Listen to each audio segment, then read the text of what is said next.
n'avaient aucune possibilité d'acheter des médicaments ou même d'aller consulter un médecin.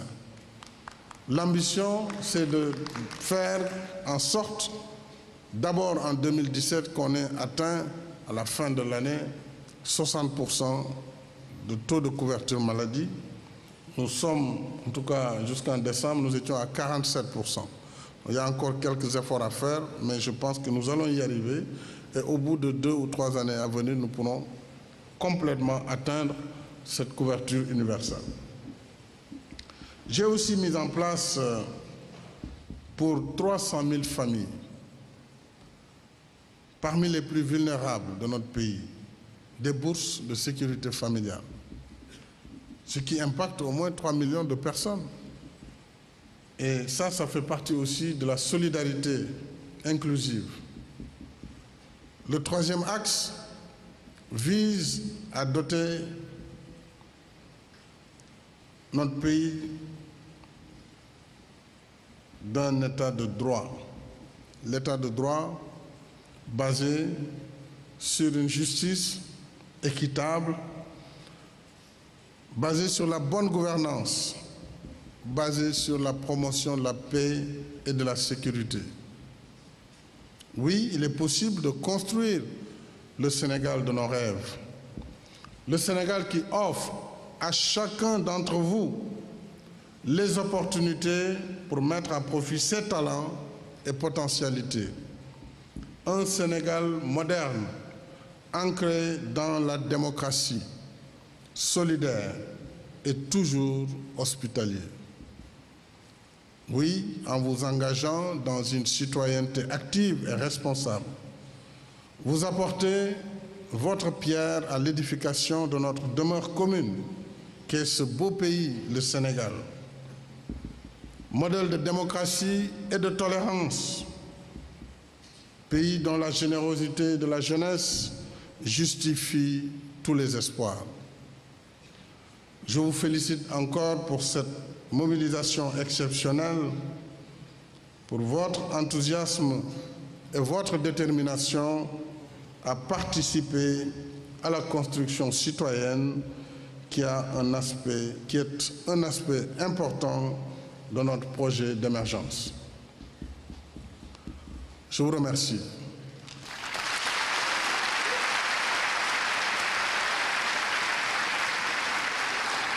dama bëgg a tënk ay kàddu yu tuuti ci wolof ndax tey dañu am jotaay bu am solo boo xam ni Intelligence Magazine soxna si di Ami Sarr Fall moo ko organisé muy lu ñu jagleel ndaw ñi at mu ne mu dajale xale yi élèves yi étudiants yi dajale ay boroomi xam-xam ay mag yoo xam ne ci réew mi am nañu jaar-jaar am yéene mu fexe ñu jokkoo ak ndaw ñi ngir won leen ëllëg seen ëllëg naka la war a mën a demee lu am solo la te it lu sell la ndax dajale ndaw ñi nga xam ne ñooy magu ëllëg parce que ñun ñoo nekkoon ndawu démb tey ñoo yor réew mi di ko doxal ci fànn bu ne du rekk fànn gouvernement waaye entreprise yaa ngi fi presse baa ngi fi sport baa ngi fi caada gaa ngi fi ku ne ci bërëb ba nga féete ba ci diine ji nga war a doxal lii tax réew mi mën a jëm kanam ndax nit ku nekk boo bëggee baax da ngay gëstu d'abord fonk say wayjur xam li nga doon xam fa nga jóge ngir mën a xam fa nga jëm parce que ku xamul li nga doon xamul fa nga jógee yaakaar naa ni sa ëllëg dana xaw a jafe kon day baax ndaw ñi ñu tàggat leen ci suñu ay jikko ndax kat ñun sénégalais lañu am nañu mbaax am nañu aada am nañu diine kon loolu dañ ko war a dëxëñ ci xale yi bu ñuy màgg ñu màggaale ak loolu foo ñu mënti dem ci àdduna bi duñu fàtte mukk seen identité duñu fàtte mukk li ñu doon loolu dafa am solo ci formation identité ndaw ñi tey nag ñu woowoon ma ngir ma waxtaan ak ñoom ci ay jaar-jaar te wax ci sa bopp dafay xaw a jafe te it ni ma ko waxee nit ku nekk ak li yàlla def ci yow kon mënoo am benn exemple rek ne da nga koy jox ñëpp xëy na dana am luñ ci mën a tibb ci ay jikko pour mën di ci roy waaye nit ku ne am na lu yàlla def ci moom am na lu ko yàlla may nit ku nekk à part la dafa mel na rek empreinte digitale ku ne da nga am sa empreinte bopp kon loolu dafa am solo waaye nag am na loo xam ne mën nañ ko bokk muy jikko yi ak valeurs yi te ndaw ñi war nañu xam ne àdduna aussi xëyul rek sotti waaye tey koo gis bëgg na bu tàmbalee balaa mu naan Chine na sotti na am lépp ami étage ami oto ami loolu àdduna du doxee noonu amul benn milliardaire boo leen gis ci monde bi boo xam ne tàmbaliwul ci di rasaatu ak di ñafe di jóg ak daanu ba yàlla ubbil ko wërsëg mu am jaar-jaar ndax loo nekkul ndongoom mënoo nekk sëriñam loo jàngul mënoo ko tari kon jaar-jaar dafa nekk lu normal processus normal la ni liir di juddoo mënul dox mënul toog dem ba ci kanam muy toog di raam di dox di daanu bay daw àdduna moo noonu la war a demee waaye doone rek tey laa commencé il faut maanaam fi ñële toll ñi sotti ba pare nga bëgg a yem ak ñoom ci tàmbali kon daanu rek moo ci des tubaab di wax chute libre yal nañu ci yàlla musal donc dañu war a xam ni àdduna ay étape la waaw étape yooyu nag boo ci jaarulee du sotti maa ngi gis ay sénégalais yoo xam ne booy xool ñi fi gën a am maanaa ci wàllu koom mais du ñu dem école parce que école foog naa d'ailleurs boo fa jaaree doo nekk borom xaalis en principe parce que da ngay moytu lu bëri te doo am fit bu bëri da ngay booy am lu bëri lu lay bloqué donc réussite nag du rek naa nekk président de la république naa nekk ministre wala député déedéet loolu benn fànn la rek mooy ñi def politique mais réussite nekk na ci homme de médias tu vois ici El Hadj Ndiaye que je salue avec 2S ak studio 2000 parce que musique boobu may wax ci jamonoom ay cassette la daan nekk cassette yooyu nga xam ne bu ñu ko daan teg suñu néeg yi étudiant comme batterie yi dafa doon cher doo mën a rewind parce que boo rewind day lekk batterie donc big lañ daan yor di tourner cassette bi rek koo gis muy tourner cassette bi parce que boo koy rewind batterie bi day jeex te xam nga dana nekk ticket restaurant donc koo gis rek danaan yor affaire bi di wënd tegaat donc studio 2000 def na fi liggéey bu am solo réussite c'est ça mooy li Youssou Ndour di def mooy musicien yeneen yi Baaba Maal partir de rien nekk star planétaire loolu mooy évolution mooy réussite c'est valable pour les hommes de l'entreprise tey am nañu des capitaines d'industrie Babacar Ngom que je salue avec Sedima état bi mën na créer condition bi feebaru ganaar yi amee on l'appelait je ne sais plus comment ça s'appelait encore la grippe aviaire AH1N1 je sais plus comment ça s'appelait dañu taxaw ne léegi ñun Sénégal dañuy tëj frontière dëkk yu bëri nag dëkk yu mag yi xeex nañ ñu wax lu ne ñu bañ lànk ba tey jii dañ ko tëj pour aussi suñu biir réew ñu développer filière avicole ndax defar ganaar quand même am ay nen loolu bu ñu ko mënul lan la ñu mën ci àdduna donc merci à Babacar mais lu ne nga jéggaani bitim réew lañ seet sax da ngay dem jëndi pour wattu il faut nga importer ko puso importer mais loolu réew mënul développer ci loolu donc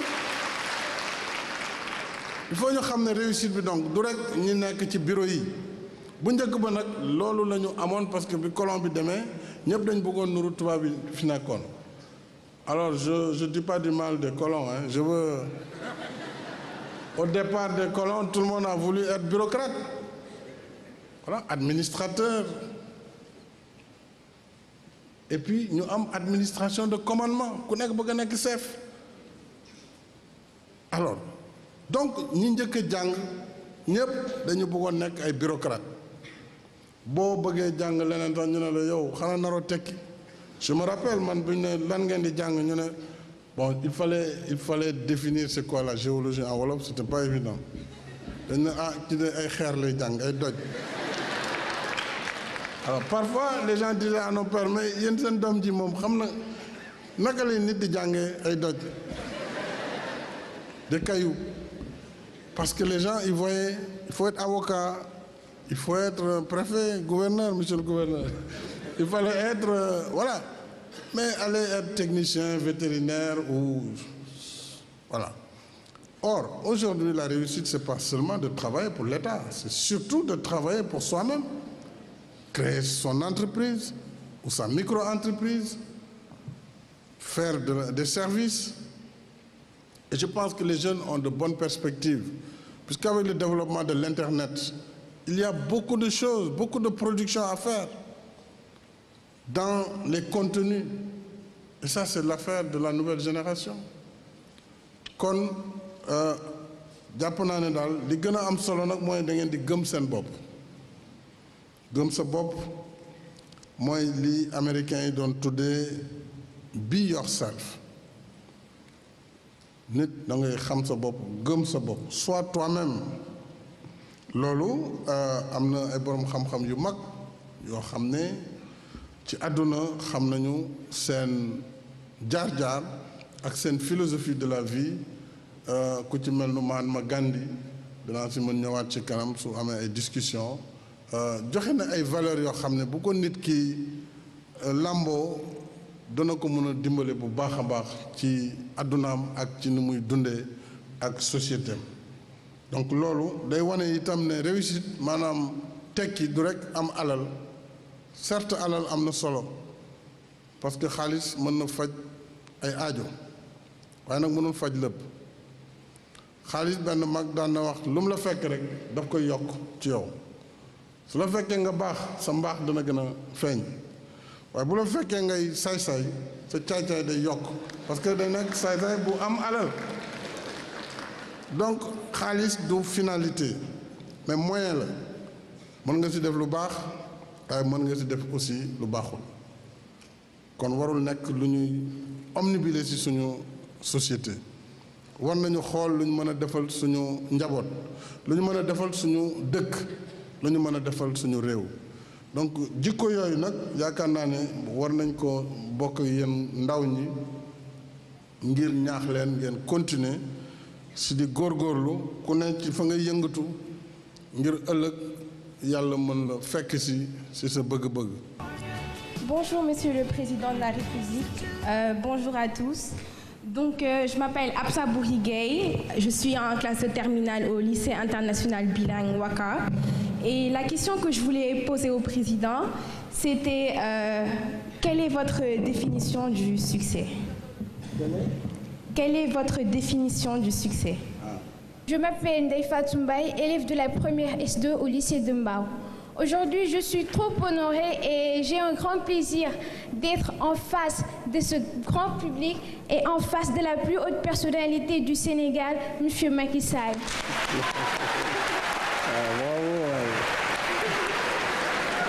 Ma question est la suivante.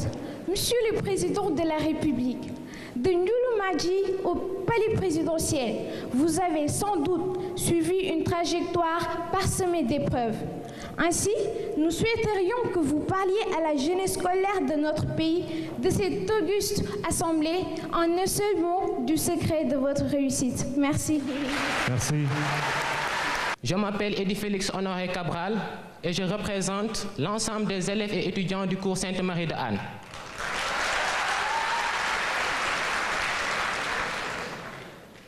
Ma question est celle-ci.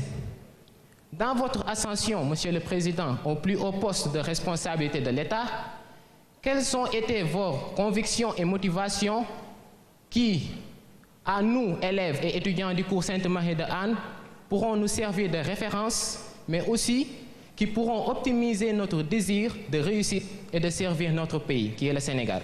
Merci. Excellence, Monsieur le Président de la République, Je m'appelle Adja Mbayang, je suis en classe de seconde L au groupe scolaire Le Baobab. C'est à Guédiawaye. Donc ma question est la suivante. En étant élève, est-ce que vous étiez persuadé qu'un jour les choses allaient changer? Car peut-être il vous arrivait par moment d'être découragé dans votre vie. Je vous remercie. J'ai développé dans mon introduction, dans ma communication, le sens que je donnais au succès et à la réussite. Le succès, c'est de pouvoir parvenir à ses fins, bien sûr en restant soi-même et dans le respect des principes de la vie que nous avons en commun, et donc à arriver au sommet de son objectif. L'objectif maintenant peut être divers, ça peut être des études, ça peut être d'être champion olympique ou de gagner la Coupe d'Afrique. Bon, c'est raté pour cette fois-ci. Mais on garde espoir. Donc si notre équipe arrivait à gagner la Coupe d'Afrique des Nations, c'est un succès. C'est une réussite énorme. Donc le succès ou la réussite dépend de l'objectif qu'on se fixe. D'autres, je l'ai dit, pensent qu'il faut gagner beaucoup d'argent dans la vie, c'est leur objectif. D'autres encore pensent qu'il faut arriver au sommet de la pyramide sociale, c'est leur objectif. Les objectifs sont différents et variés selon les ambitions des uns et des autres. L'essentiel, c'est qu'il faut poursuivre ce que j'aime souvent rappeler de Pablo Coelho, poursuivre sa légende personnelle et croire en sa légende personnelle. Donc le succès est au bout de l'effort. Je pense que pour les jeunes d'aujourd'hui, comme pour les jeunes d'hier, la première ambition devrait être de finir les études, puisque nous sommes dans un monde de connaissances, et que la différenciation se fera principalement, et les nations elles-mêmes diffèrent en fonction de leur capacité et de leur maîtrise aujourd'hui de la science, de la technologie. C'est ce qui fait la différence entre les nations émergentes, les nations fortes et celles qui le sont moins. Donc la connaissance, je pense, va rester pour longtemps encore l'objectif le plus important à poursuivre. C'est mon sentiment. Tout le reste peut être également des objectifs intermédiaires, mais pour les jeunes d'aujourd'hui, je vous aurais en tout cas encouragé à poursuivre vos efforts dans la quête du savoir et aussi du savoir-être. Alors, ensuite, Ndeye Fatou Mbaye de Mbao, en série S2, me parle du secret de ma réussite. Il n'y a pas de secret. Comme je vous l'ai dit, il faut croire en soi, avoir confiance aussi en soi et se donner les moyens, à force d'efforts et d'abnégation, à force de persévérance, à atteindre les objectifs qu'on s'est soi-même fixés. Le reste peut être une affaire d'étoiles si on est très spirituel, mais ce qui est certain, c'est que je suis convaincu que les efforts seront toujours récompensés. Toujours. Donc c'est le travail. Le secret, c'est le travail, c'est la confiance en soi et c'est la persévérance dans l'action.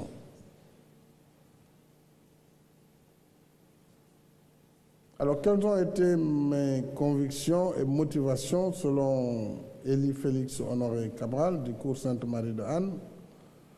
Mes convictions ont toujours été de travailler pour que la vie de nos concitoyens soit améliorée, leur donner un bien-être. Et dès mon jeune âge, je me suis battu contre ce que j'ai toujours qualifié comme les injustices de la vie.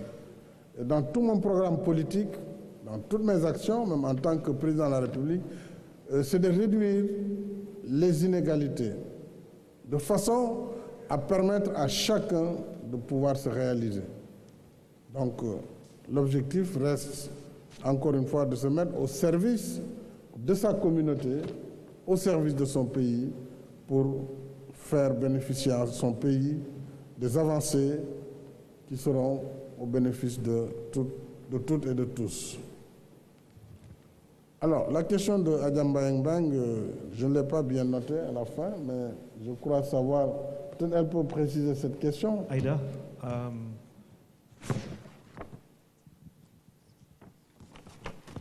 la question est,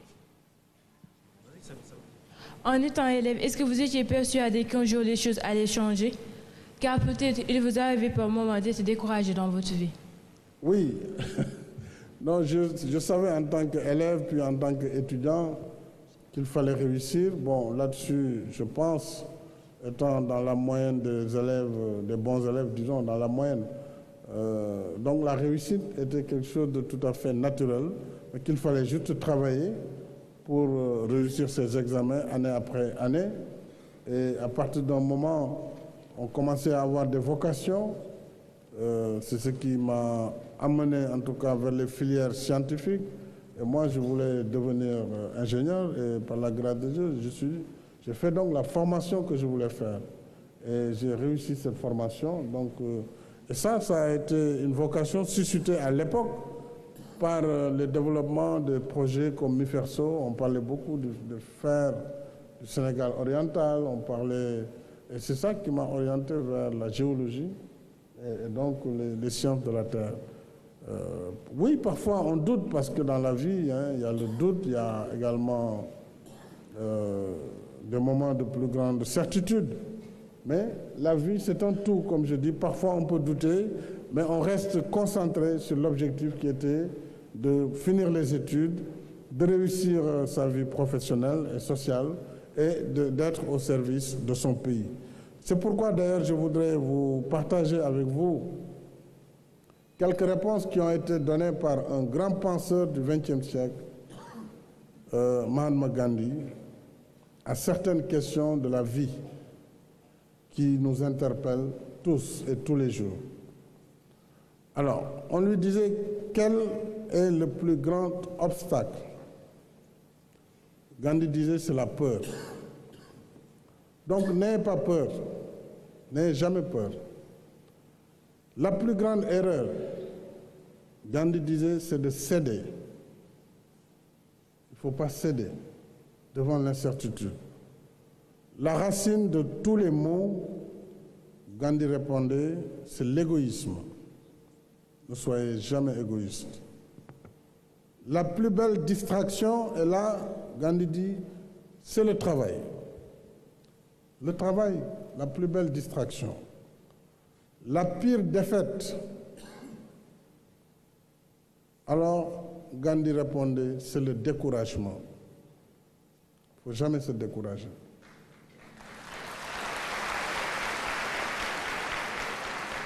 Les meilleurs enseignants.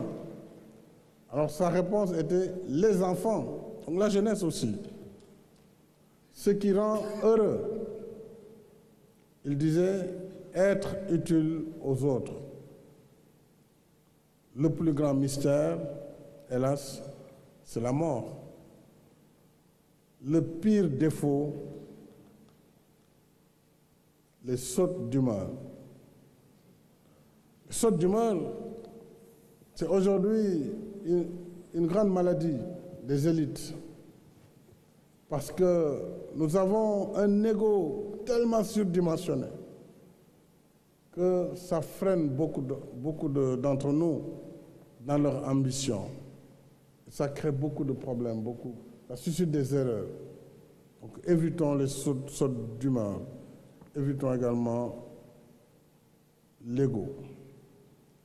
Le sentiment le plus néfaste, Gandhi disait, c'est l'envie.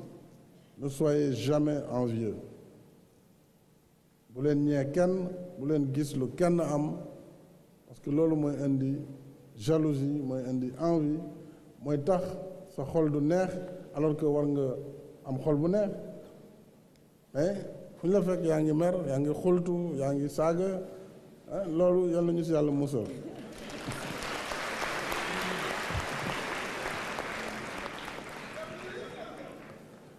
le plus beau cadeau, le pardon. dee leen baale ak di jéggale ak di jëllale. La route la plus rapide, ça les mathématiciens vous disent, c'est la ligne droite. Et le sentiment le plus fort, Gandhi disait, c'est la paix intérieure. Mais aussi la protection la plus efficace, l'optimisme. On l'a développé tout au long ce matin. L'optimisme. La plus grande satisfaction, c'est la réalisation. Ce que je disais, c'est vos objectifs, l'atteinte des objectifs, la réalisation de vos rêves. La force la plus puissante, c'est la foi. Et les personnes les plus nécessaires, les parents, la famille. C'est les parents, c'est le conjoint, la femme, le mari, la famille. Et donc, avec ces quelques notions, je pense que vous pourrez bâtir un ensemble de valeurs qui vous permettront de vous réaliser et de pouvoir être demain des fiertés pour notre pays. Je vous remercie de votre aimable attention.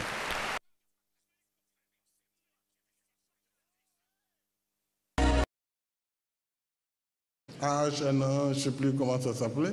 Dañu taxaw ne léegi ñun Sénégal dañuy tëj frontière dëkk yu bëri nag dëkk yu mag yi xeex nañ ñu wax lu ne ñu bañ lànk ba tey jii dañ ko tëj pour aussi suñu biir réew ñu développer filière avicole ndax defar ganaar quand même am ay nen loolu bu ñu ko mënul lan la ñu mën ci àdduna. Donc merci à Babacar. mais lu ne nga jéggaani bitim réew lañ seet sax da ngay dem jëndi pour wattu il faut nga importer ko puso importer mais loolu réew mënul développer ci loolu. Donc il faut ñu xam ne réussite bi donc du rek ñi nekk ci bureau yi bu njëkk ba nag loolu la ñu amoon parce que bi colon bi demee ñëpp dañ bëggoon nuru tubaab bi fi nekkoon. Alors je dis pas du mal des colons, hein. Je veux au départ des colons, tout le monde a voulu être bureaucrate. Voilà, administrateur. Et puis, nous avons administration de commandement. Ku nekk bëgg nekk chef. Alors, donc, ñi njëkk jàng ñëpp dañu bëggoon nekk ay bureaucrate. Boo bëggee jàng leneen tax ñu ne la yow xanaa naroo tekki. Je me rappelle, man bu ñu ne lan ngeen di jàng ñu ne bon, il fallait définir c'est quoi la géologie en wolof, c'était pas évident. Dañ ne ci de ay xeer lay jàng ay doj. Alors parfois les gens disaient à nos pères mais yéen seen doom ji moom xam na naka lay nit di jàngee ay doj des cailloux. Parce que les gens ils voyaient il faut être avocat, il faut être préfet, gouverneur, monsieur le gouverneur. Il fallait être voilà. Mais aller être technicien, vétérinaire ou... Voilà. Or, aujourd'hui, la réussite, ce n'est pas seulement de travailler pour l'État, c'est surtout de travailler pour soi-même. Créer son entreprise ou sa micro-entreprise, faire des services. Et je pense que les jeunes ont de bonnes perspectives, puisqu'avec le développement de l'Internet, il y a beaucoup de choses, beaucoup de productions. Kon daanu rek moo ci des tubaab di wax chute libre yal nañu si yàlla musal donc dañu war a xam ni àdduna ay étape la waaw étape yooyu nag boo si jaarulee du sotti maa ngi gis ay sénégalais yoo xam ne booy xool ñi fi gën a am maanaa ci wàllu koom mais du ñu dem école parce que école foog naa d'ailleurs boo fa jaaree doo nekk borom xaalis. En principe parce que da ngay moytu lu bëri te doo am fit bu bëri da ngay booy am lu bëri lu lay bloqué donc réussite nag du rek naa nekk président de la république naa nekk ministre wala député déedéet loolu benn fànn la rek mooy ñi def politique mais réussite nekk na ci homme de médias.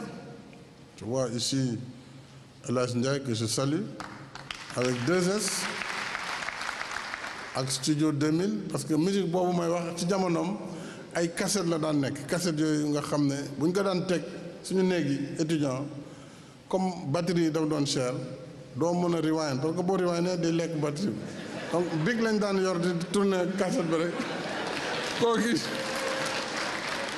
muy tourner cassette bi parce que boo koy rewind batterie bi day jeex te xam nga dana nekk ticket restaurant donc koo gis rek danaan yor affaire bi di wënd tegaat donc studio 2000 def na fi liggéey bu am solo réussite c'est ça mooy li Youssou Ndour di def mooy musicien yeneen yi Baaba Maal parti de rien nekk star planétaire loolu mooy évolution mooy réussite c'est valable pour les hommes de l'entreprise tey am nañu des capitaines d'industrie Babacar Ngom que je salue avec Sedima état bi mën na créer condition bi feebaru ganaar yi amee on l'appelait je ne sais plus comment ça s'appelait encore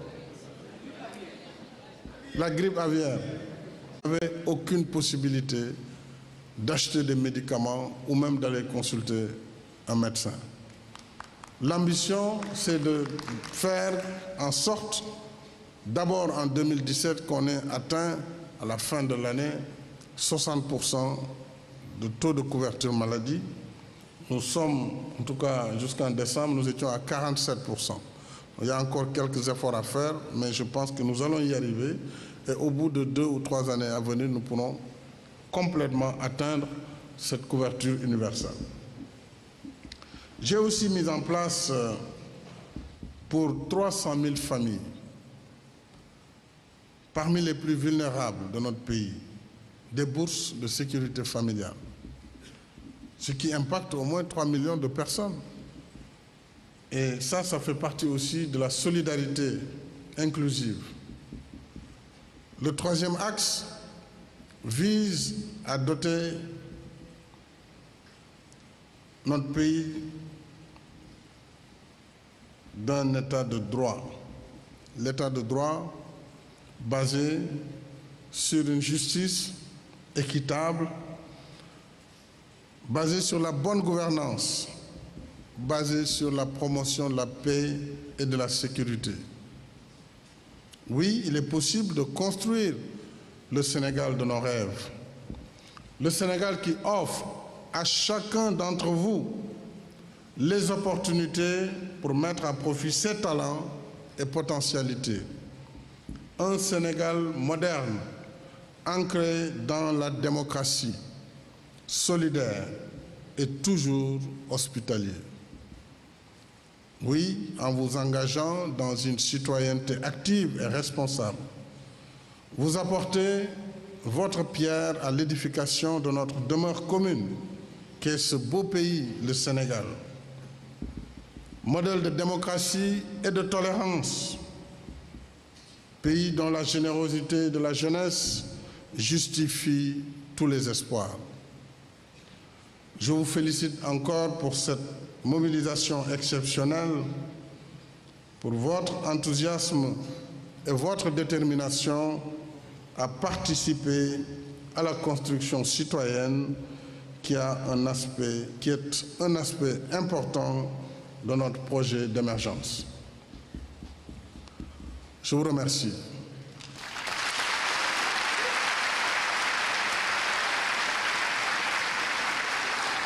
dama bëgg a tënk ay kàddu yu tuuti ci wolof ndax tey dañu am jotaay bu am solo boo xam ni Intelligence Magazine soxna si di Ami Sarr Fall moo ko organisé muy lu ñu jagleel ndaw ñi at mu ne mu dajale xale yi élèves yi étudiants yi dajale ay boroomi xam-xam ay mag yoo xam ne ci réew mi am nañu jaar-jaar am yéene mu fexe ñu jokkoo ak ndaw ñi ngir won leen ëllëg seen ëllëg naka la war a mën a demee lu am solo la te it lu sell la ndax dajale ndaw ñi nga xam ne ñooy magu ëllëg parce que ñun ñoo nekkoon ndawu démb tey ñoo yor réew mi di ko doxal ci fànn bu ne du rekk fànn gouvernement waaye entreprise yaa ngi fi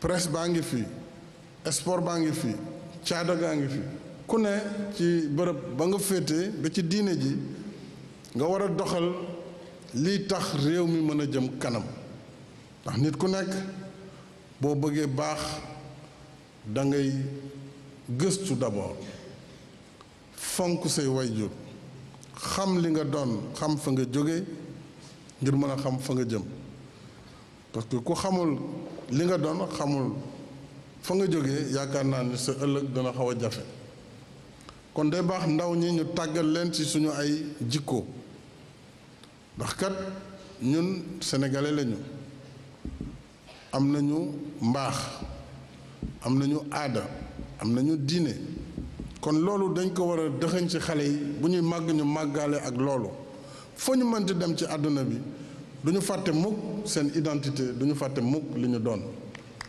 loolu dafa am solo ci formation identité ndaw ñi tey nag ñu woowoon ma ngir ma waxtaan ak ñoom ci ay jaar-jaar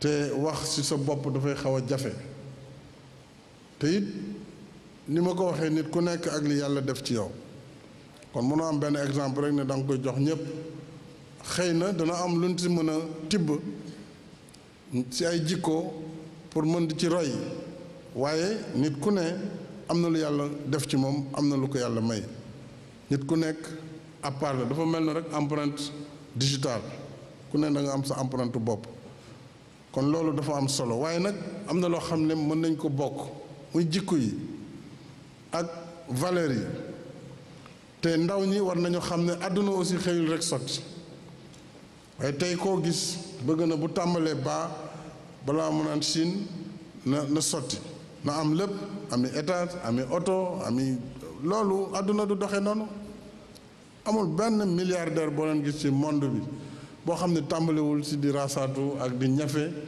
di jóg ak daanu ba yàlla ubbil ko wërsëg mu am jaar-jaar ndax loo nekkul ndongoom mënoo nekk sëriñam loo jàngul mënoo ko tari